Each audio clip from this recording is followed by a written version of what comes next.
En nuestros estudios en Washington nos acompaña Jaime Aparicio Otero, ex embajador de Bolivia ante los Estados Unidos. Señor Aparicio, bienvenido al informativo de NTN 24. Siempre un gusto tenerlo, muy amable. ¿Es correcta la interpretación de que esa sería en realidad la primera reelección de Morales o su segundo mandato en realidad iría para su tercer mandato? Buenas noches, Andrea y Héctor, y un saludo a toda la audiencia de NTN en las Américas, desde Estados Unidos, el Caribe y Latinoamérica.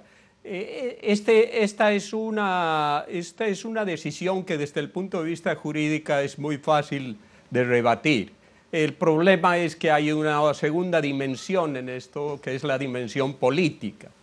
En el ámbito político es indudable que esto es una situación calcada de lo que fue la situación del expresidente Fujimori en el Perú. Es muy sorprendente si ustedes revisan la decisión del señor Rudy Flores del Tribunal Constitucional Boliviano, incluso usa casi términos idénticos de las que se usó para justificar la tercera presidencia de Fujimori, que acabó en un desastre y casi una guerra civil. Lo que está sucediendo políticamente es que hay una serie de caudillos en América Latina, hemos visto con el presidente Maduro, con Ortega en Nicaragua y ahora con Morales, que no quieren dejar el poder. Es un sistema ideológico que no concibe la alternancia en el poder.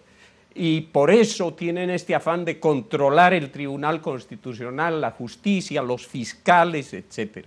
Después de Cuba, Bolivia es el país con más perseguidos, exiliados y presos políticos. Todo esto a través de la manipulación de la justicia. Y brevemente, en la dimensión jurídica de este tema, constitucionalmente el presidente Morales no puede reelegirse. El artículo transitorio 1 de la Constitución boliviana lo prohíbe expresamente y dice que el segundo periodo es considerado al momento de aprobarse la Constitución. Por tanto, este es su segundo periodo, no hay discusión posible ni interpretación posible, no puede reelegirse constitucionalmente. Hay una ley llamando a las elecciones anteriores del 2009, donde se repite este artículo transitorio 1.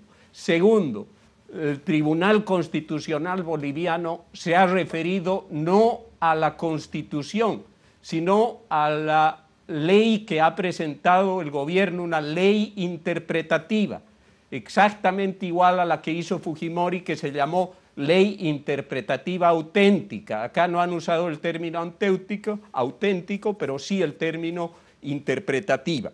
Por tanto, cualquier ciudadano o candidato boliviano puede impugnar esta decisión porque afecta a su participación política. Cuando cualquier candidato se presenta a una elección, lo hace basado en las reglas de juego establecidas por la Constitución, reglas que nadie puede cambiarlas. Si el presidente Morales quiere cambiarlas, hay una forma, es reformar parcialmente la Constitución boliviana, mediante 2/3 del Congreso y luego un referéndum aprobatorio.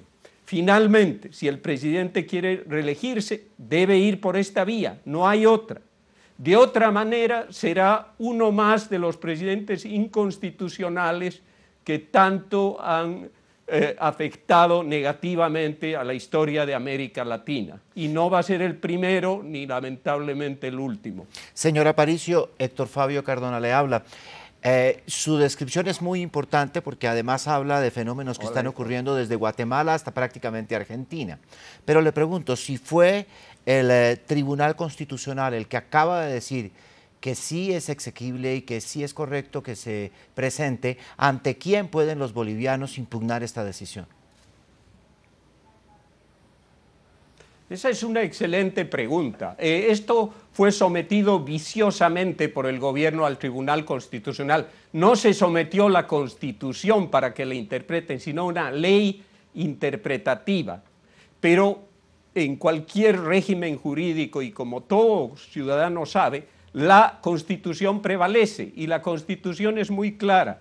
Al no haber justicia en Bolivia y estar controlada por el gobierno, hay una única instancia que es la Corte Interamericana de Derechos Humanos, que está encargada de interpretar directamente la Convención Americana de Derechos Humanos, la Declaración Americana de Derechos Humanos, donde está prevista la participación política y el tema en cómo se interpreta esta participación, que es seriamente afectada en Bolivia. Entonces, hay una instancia internacional a la que pueden acudir los candidatos y finalmente hay, como sucedió en Venezuela con el caso de Leopoldo López, esta es la única instancia y la otra es, por supuesto, la presión interna de los ciudadanos que deben defender las reglas de la democracia. Hay demandas en este momento contra el presidente de Nicaragua, Daniel Ortega, por ejemplo, quien también se religió ilegalmente con un procedimiento similar, que fue el de anular una disposición de la Constitución en su favor, es decir, anularla expresamente para el caso suyo. Entonces hay esta instancia, pero internamente no hay forma de hacer nada.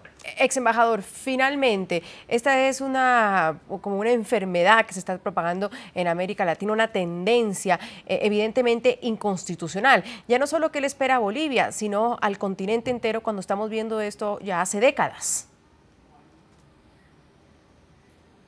Completamente de acuerdo, Andrea. Este es el gran vicio de nuestras democracias, que ya muchas de ellas no se pueden llamar siquiera democracias. Es que han surgido un grupo de gobiernos que no conciben dejar el poder. Y esto tiene que ver con su relación con Cuba. Inicialmente, el gran consejo que les dio Cuba a estos países es tomar el poder por otros medios, en este caso era la elección, y no un movimiento revolucionario de masas.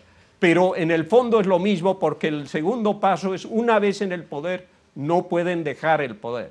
Y esa es la ideología dominante en algunos países de la región, y ellos no conciben dejar en el poder y no conciben la alternancia en el poder, que es la base de toda democracia.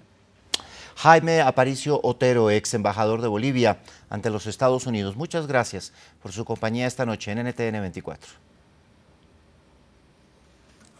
Gracias, como siempre. Adiós.